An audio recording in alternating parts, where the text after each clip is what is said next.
এদিক তাকাও, তোমার আজকে একটা প্রশ্ন করি, এদিক ফেরো।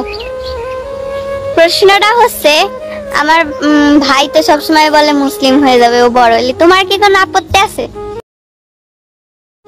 আপত্তি থাওয়া না থাকি, তুমি বড় হয়ে যে মুসলিম হইছো, আমি আপত্তি করলেও কি তোমার ঠেয়াতি পাচ্ছি? হ্যাঁ, কারণ ও যদি বড় হয়ে বোঝে যে না আমার দিদি সঠিক পথে গেছে, আমিও যাবো সেই পথে, যাবে।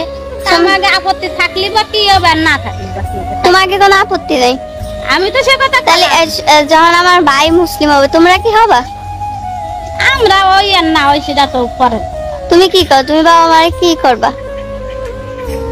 বাবা মারে ইসলামের দাওয়াত দেবো, কারণ যে আর মন জোর করে তো কেউ মুসলিম বানানো যাবে না। হ্যাঁ, কারণ যে সে তো ইচ্ছাকৃত ভাবে হচ্ছে না। হ্যাঁ, যদি এটাই। সে নিজের ইচ্ছায় সেটা মানা যাবে। হ্যাঁ, এমনি আমরা দাওয়াত দেবো, তাই না? হ্যাঁ।